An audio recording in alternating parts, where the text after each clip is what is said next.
Bayangkan Anda duduk di pesta ulang tahun pernikahan Anda yang ketiga. Lampu kristal bersinar, aroma masakan lezat mengepul, tapi hati Anda membeku. Bukan karena makanan, tapi karena setiap perintah keras suami Anda kepada ibu kandung Anda adalah sebuah peluru hinaan yang dilepaskan di depan mata seluruh keluarga besarnya yang sombong. Tepat di momen kehancuran martabat itu, Anda memilih untuk tidak berteriak, melainkan mengeluarkan flash drive tersembunyi. Apa yang direkam Dinda di flash drive itu? Apa yang membuatnya rela bertahan selama setahun hanya demi mengumpulkan bukti finansial, audio, dan visual untuk menghancurkan reputasi suaminya di pengadilan dan di mata publik? Ini bukan kisah korban yang melarikan diri, ini adalah kisah strategi balas dendam seorang wanita yang menuntut konsekuensi total atas penghinaan yang menimpa orang paling dicintainya. Siapakah yang benar-benar jadi pemenang dalam permainan harga diri ini? Mari kita simak kisahnya dari bab 1. Udara di ruang makan terasa tebal dan hangat, bukan hanya dari aroma semur daging dan sop konro yang mengepul, tetapi dari aura ketegangan yang hanya bisa dirasakan oleh orang yang telah lama memendam amarah. Lampu kristal di atas meja makan memantulkan cahaya keemasan, menyorot wajah-wajah bahagia keluarga besar Mas Ardi yang duduk mengelilingi meja panjang marmer. Seharusnya, malam ini adalah perayaan hari jadi pernikahan kami yang ketiga, sebuah penobatan cinta. Namun, bagi Dinda, ini adalah pesta penobatan kesombongan Mas Ardi. Aku duduk di sebelah suamiku, gaun kebaya biru mudaku terasa seperti penjara sutra. Senyumku memudar total ketika kulihat ibu. Wanita berusia 62 tahun itu, dengan rambutnya yang sudah memutih, mondar-mandir dari dapur ke ruang makan. Tangannya yang keriput terlihat gemetar saat mengangkat piring besar. Kulihat punggungnya yang sedikit membungkuk dan langkahnya yang tertatih. Bu, tolong ambilkan aku air putih dingin. Jangan pakai es batu banyak-banyak, pinta Mas Ardi tiba-tiba, menyela obrolan serunya tentang proyek properti terbaru. Ibu yang sedang berjalan membawa semangkuk sambal, terpaksa berbalik arah. Aku menahan napas. Ini bukan permintaan, ini perintah yang disengaja untuk memamerkan kekuasaan. Mas, aku saja yang ambilkan, ujarku, mencoba berdiri. Lengan Ardi langsung menarikku kembali. Sudah, biar ibu saja. Kamu kan tamu utama hari ini, katanya sambil tersenyum ke arahku. Tapi matanya, mata yang dulu bersumpah untuk menghormati ibuku, kini berkilat sinis, sebuah kilatan penghinaan yang sudah sering kulihat. Di seberang meja, Tante Mira, adik ibunya Ardi, menyeringai. Iya, Dinda. Biarkan ibumu saja. Dia kan sudah terbiasa melayani sejak dulu. Perutku mual. Kalimat itu bukan kecerobohan. Itu adalah peluru yang ditembakkan secara sadar. Mereka tahu ibu adalah pensiunan guru SD, bukan pembantu. Dan itu, justru, adalah intinya. Mereka ingin menunjukkan bahwa gelar terhormat dari masa lalu ibu tidak berarti apa-apa di hadapan kekayaan dan status keluarga Wijaya. Ketika ibu kembali dengan segelas air, tangan Ardi sengaja bergerak cepat sehingga gelas itu hampir jatuh. Aduh, Bu, hati-hati dong. Gelas ini mahal tahu, hardiknya dengan nada tinggi, membuat semua orang di meja makan terdiam. Wajah ibu memerah, menahan malu dan lelah. Saat itu, sesuatu dalam diriku patah, dan sesuatu yang lain, yang lebih dingin dan strategis, mengambil alih. Aku melihat ke sekeliling, semua keluarga Ardi hanya diam. Beberapa tersenyum sinis. Tidak seorang pun membela ibu. Inilah konsekuensi dari rencana yang kusiapkan setahun terakhir, yang membuatku bertahan demi mengumpulkan amunisi. Malam ini adalah klimaks dari penghinaan yang harus kuakhiri. Bu, ujarku tiba-tiba berdiri. Suaraku tegas, memotong senyap. Sudah. Duduk saja di sini. Biar aku yang ambilkan apa yang mereka butuhkan. Ruang makan mendadak senyap. Ardi mengerutkan kening, wajahnya mulai memerah. Dinda, kamu tidak. Aku memotongnya, kali ini lebih keras. Cukuplah. Sudah 3 tahun ibu diperlakukan seperti pelayan di rumah sendiri. Hari ulang tahun pernikahan kita, tapi yang kulihat adalah ibu yang bekerja keras sejak pagi, sementara keluarga Mas duduk manis menikmati jasanya. Aku melihat ibu berusaha menyembunyikan air matanya, mengusap mata dengan cepat. Dinda, kamu berlebihan. Ibu senang bisa membantu, bela Ardi. Tolong jangan berbohong, Mas. Suaraku mulai bergetar, tapi mataku tetap dingin. Kita semua tahu ini bukan tentang membantu. Ini tentang mempermalukan. Tentang menunjukkan siapa yang berkuasa di rumah ini, seolah status sosial ibu bisa dengan mudah kau injak-injak. Tante Mira menyela, Dinda, kamu harusnya bersyukur suamimu mau menerima. Tutup mulut Anda, hardiku tanpa berpikir dua kali. Kebisuan total menyelimuti ruangan. Aku menarik kursi di sebelahku. Bu, duduklah di sini. Makanlah bersama kami. Karena mulai malam ini, tidak akan ada lagi yang memperlakukanku seperti pelayan di rumah ini. Aku melihat rasa malu yang pertama dan nyata di wajah Ardi, tetapi juga kemarahan yang membara. Dia tahu, permainan sudah dimulai. Setelah semua tamu pulang dengan suasana canggung yang masih menggantung, aku duduk sendiri di teras. Aku bukan korban, aku adalah dalang yang baru saja menarik pelatuknya. Aku membuka album foto pernikahan kami. Di baliknya, terselip sebuah flash drive kecil. Di dalamnya, ada salinan semua rekaman CCTV tersembunyi yang kupasang setahun lalu. Aku tahu, perceraian ini tidak akan cepat. Ini akan menjadi perang harga diri. Matahari pagi menyinari kamar guest room melalui celah tirai, membangunkanku dari tidur singkat yang penuh dengan perhitungan. Di kamar itu, aku tidak hanya tidur, tetapi bekerja. Pagi ini, aku harus mengkonfrontasi Ardi, bukan dengan air mata, tetapi dengan fakta. Suara langkah kaki di lorong. Ardi membuka pintu tanpa mengetuk. Wajahnya masih cemberut, tetapi ada sedikit kecemasan. Kamu mau tidur di sini sampai kapan? Tanyanya, suaranya lebih datar dari biasanya. Kita perlu bicara, Mas, ujarku, mengambil posisi duduk di tepi tempat tidur, di sebelah koper kecil berisi dokumen legal. Dia menghela napas, duduk di kursi dekat jendela. Sinar matahari pagi menyorot wajahnya yang tampan, menampakkan garis-garis kesombongan yang kini terlihat jelas di sekitar mulutnya. Kamu benar-benar mempermalukanku tadi malam, mulainya, suaranya meninggi. Aku yang mempermalukanmu, potongku. Atau justru kamu yang sudah bertahun-tahun mempermalukan ibuku, dan aku memilih waktu yang tepat untuk menunjukkan kebusukan itu di depan audiens besarmu? Ruangan menjadi senyap. Ardi terlihat seperti baru saja ditampar, karena kali ini aku tidak bicara dengan emosi, tetapi dengan ketenangan yang menuduh. Apa yang kau maksud? Aku tidak pernah. Setiap hari, Mas, teriakku, suaraku tiba-tiba pecah. Setiap hari kau menyuruh ibuku mengambilkan ini itu. Kau bahkan tidak pernah bilang terima kasih. Kau mengkritik masakannya di depan tamu. Kau membiarkan keluargamu memperlakukannya dengan tidak hormat.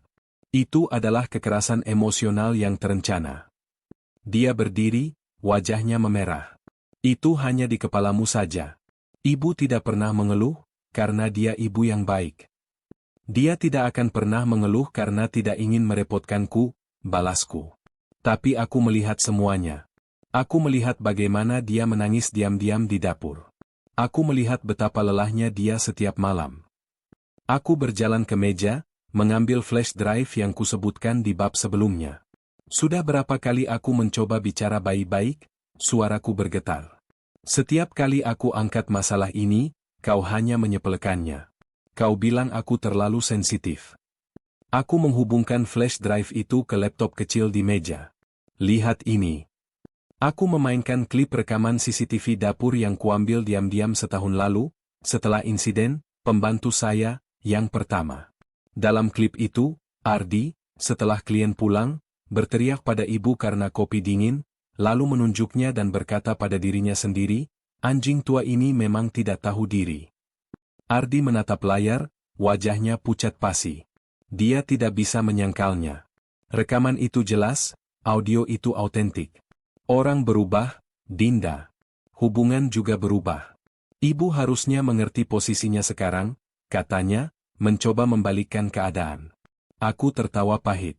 Posisinya? Pembantu? Asisten rumah tangga? Bukan begitu, Mas? Bukan. Tapi ini rumah kita.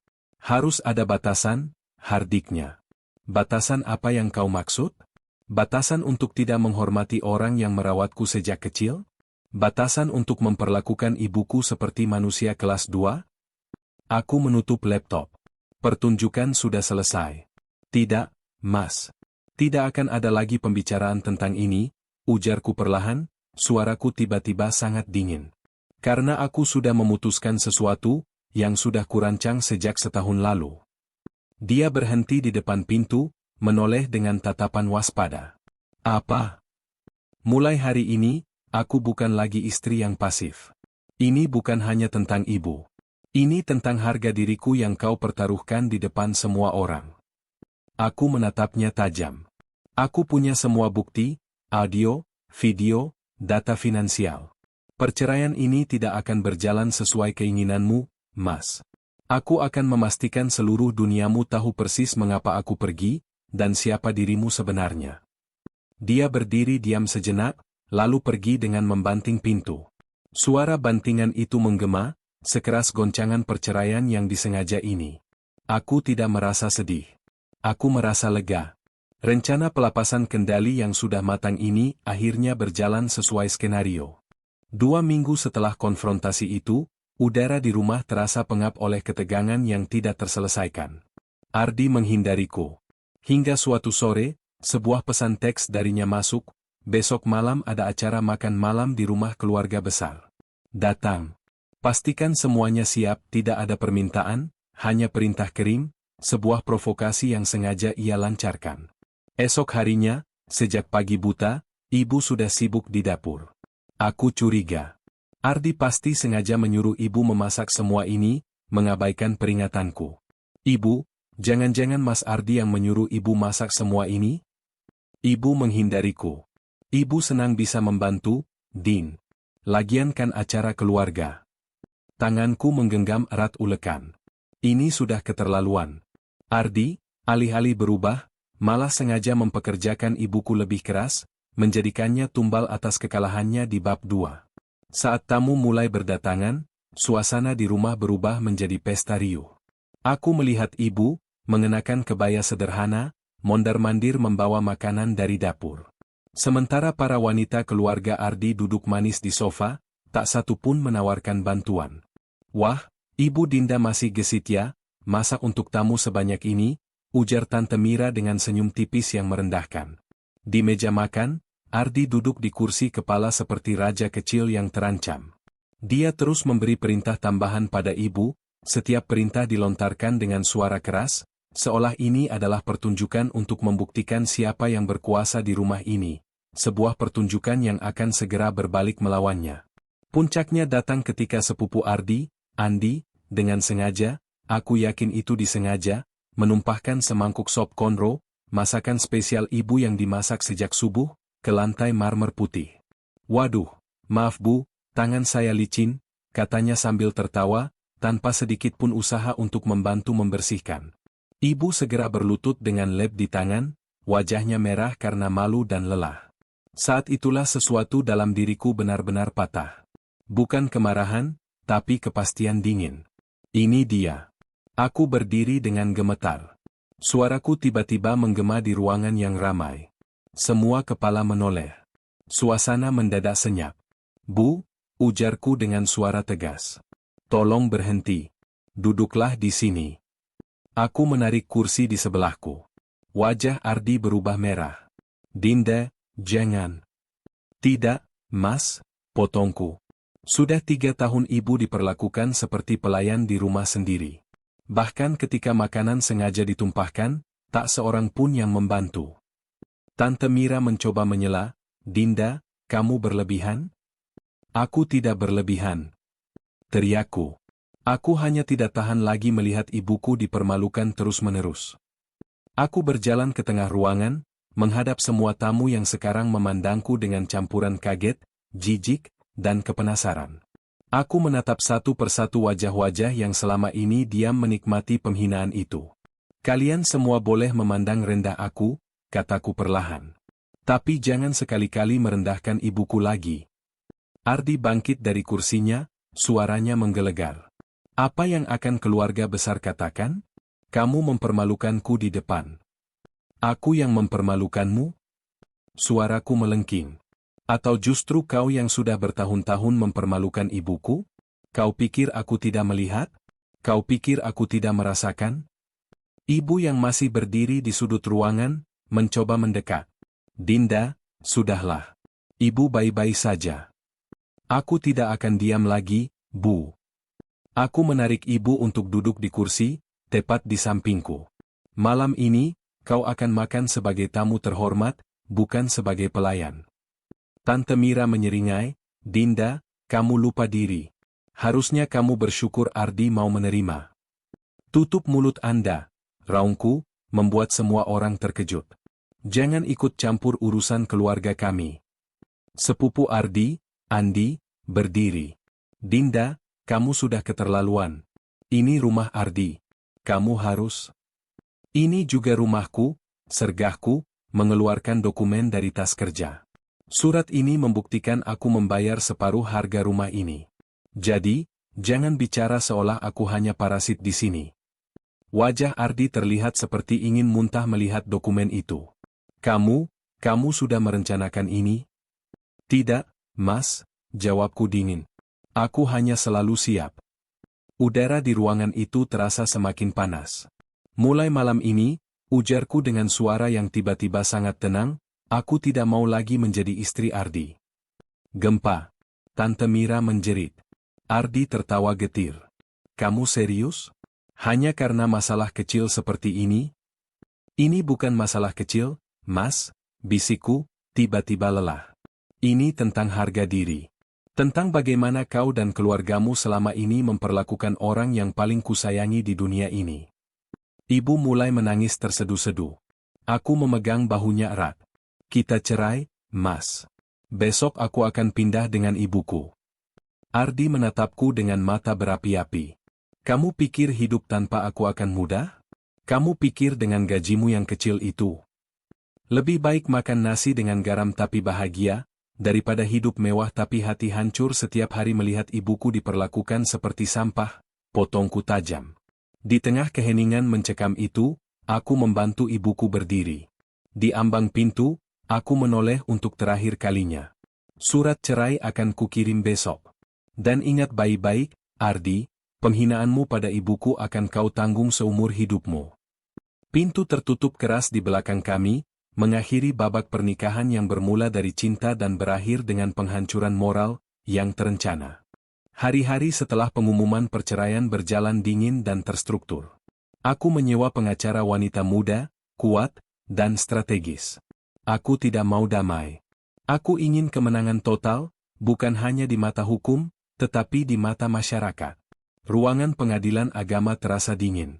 Ardi datang dengan dua pengacara berwajah sinis. Perceraian bisa selesai cepat kalau Nyonya tidak menuntut banyak hal, ujar pengacara Ardi dengan senyum merendahkan. Aku membuka tas besar, mengeluarkan 3 map tebal.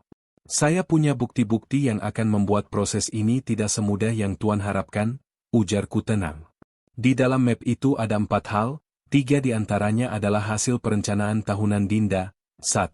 Rekaman video CCTV rumah. Bab 2, yang menunjukkan Ardi berteriak pada ibu.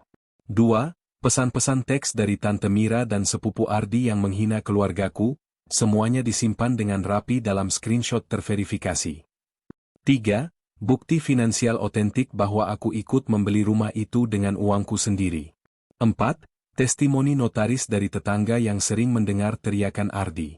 Wajah Ardi berubah pucat. Pengacaranya saling pandang. Hakim menyarankan Ardi untuk tenang, bukti-bukti ini cukup kuat untuk membalikkan narasi. Di sidang kedua, aku memanggil saksi-saksi. Pertama, Mbak Siti, mantan asisten rumah tangga yang dipecat Ardi karena membela ibu. Dia bilang ibu mertuanya seperti anjing tua yang tidak tahu diri, ujar Mbak Siti dengan suara bergetar. Namun, pukulan terberat datang ketika aku menggunakan media sosial. Sebelum putusan akhir keluar, aku membocorkan klip audio Ardi yang menghina ibu, bagian dari CCTV, ke akun anonim dengan narasi yang kuat tentang kesombongan dan kekerasan emosional tersembunyi. Itu adalah eksekusi moral yang sudah kuperingatkan di bab 3. Dalam 2 hari, kasus ini viral. Foto Ardi dengan judul pengusaha dihukum karena perlakukan ibu mertua seperti pembantu menghiasi berbagai media daring. Mitra bisnis Ardi, yang sangat terikat pada citra dan reputasi, banyak yang mundur. Proyek-proyeknya ditunda oleh klien yang khawatir dengan aib ini. Keluarga besarnya marah besar, tetapi kini marah kepada Ardi, bukan kepadaku. Putusan akhir keluar 2 minggu kemudian. Cerai talak dengan hak penuh padaku. Rumah menjadi milikku sepenuhnya karena bukti pembayaran. Ardi harus membayar uang mut'ah sebagai kompensasi. Saat hakim membacakan putusan, Ardi tiba-tiba berlutut di depan ibuku. "Ibu, maafkan saya." Namun, ibu hanya memandangnya dengan wajah sedih, tanpa kepuasan. "Bangun, nak. Tidak pantas seorang suami berlutut pada mantan mertua. Itu bukan pengampunan, itu adalah belas kasih yang menyakitkan." Sementara itu, aku dan ibu memulai hidup baru. Usaha catering kecil-kecilan kami, yang kami rintis dari nol, mulai dapat pelanggan tetap. Kami menjual rumah lama dan pindah ke apartemen sederhana. Setiap pagi kami sibuk mencampur adonan, mengukus nasi. Hidup kami keras, tetapi autentik. "Dulu waktu kau memutuskan cerai, aku takut kau akan menderita," kata ibu suatu pagi. "Tapi sekarang, matanya berkeliling melihat apartemen kami yang sederhana tapi hangat, aku justru melihat anak perempuanku tumbuh menjadi wanita yang lebih kuat." Aku tahu, Ardi mungkin mengira perceraian ini akan membuatku menderita. Tapi yang terjadi justru sebaliknya. Dialah yang terjatuh, dihancurkan oleh egonya sendiri dan strategi diam-diam yang kusiapkan. 3 bulan kemudian, kabar tentang Ardi hanya tentang kehancuran yang semakin dalam. Bisnis propertinya bangkrut total, aset disita bank. Namun, yang paling memicu kontroversi adalah unggahan Instagramnya. Setelah bulanan vakum, ia mengunggah foto dengan seorang wanita muda, Rina Ayunda, dengan caption yang menyakitkan. "Bersyukur dapat mutiara baru Rina_Ayunda, calon istri kedua yang jauh lebih baik dari yang pertama." Itu adalah upaya terakhirnya untuk mempertahankan ilusi kekuasaan di mata publik. Namun, ibu yang melihat wajahku pucat segera mengambil ponselku. "Mobil itu sewaan, nak. Aku ingat plat nomornya pernah lewat di depan apartemen minggu lalu bawa turis." Ardi, sang penguasa properti, kini menyewa mobil untuk menciptakan ilusi statusnya, sebuah kebohongan yang sama menyedihkannya dengan perilakunya dulu. 2 minggu kemudian, Ardi berdiri di hadapanku di pasar swalayan. Pakaian kusut, mata merah, bau alkohol. Rina telah meninggalkannya, membawa semua harta yang tersisa. "Aku menyesal, Dinda," bisiknya, tubuhnya gemetar. Tolong beri aku kesempatan lagi." "Tidak, Ardi," ujarku, perlahan melepaskan pelukannya. "Beberapa kesalahan tidak bisa diperbaiki. Tapi aku tidak ingin melihatmu hancur seperti ini." Beberapa hari kemudian, telepon dari ibu Ardi datang. "Nak Ardi dirawat di RS Jiwa. Dokter bilang dia depresi berat. Kami tidak punya uang untuk biaya rumah sakit." Kontroversi belas kasih aku mengeluarkan buku cek. Aku akan bayar biaya rumah sakitnya. Tapi ini terakhir kalinya. 3 bulan kemudian, saat hujan deras mengguyur kota, bel apartemenku berbunyi. Aku membuka pintu dan menemukan Ardi berdiri di depan. Wajahnya pucat, pakaiannya lusuh. "Dinda," suaranya parau. Aku tidak punya tempat lain untuk pergi." Ibu yang melihatnya segera muncul dari dapur. Wajahnya berubah sedih, tetapi tidak ada kebencian. "Masuklah," ujar ibu, membuatku terkejut. Ardi duduk di meja makan kecil kami. "Rina hanya menginginkan uangku," katanya dengan suara hancur. "Seperti yang kau lakukan dulu, Ardi," potongku dingin. "Kau menikahiku karena aku dari keluarga sederhana yang tidak akan menuntut banyak.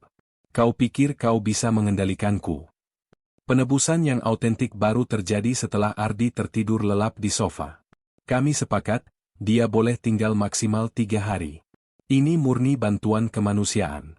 Di pagi ketiga, aku menemukannya di balkon, menatap matahari terbit. "Dulu aku pikir kekayaan dan kekuasaan adalah segalanya," ujarnya tanpa menoleh. "Aku merendahkan orang seperti ibumu.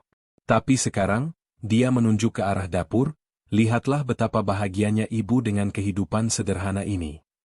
Ketika taksi datang menjemputnya untuk membawanya ke klinik rehabilitasi, Ardi menunduk hormat pada ibuku, gestur yang tidak pernah kulakukan sebelumnya.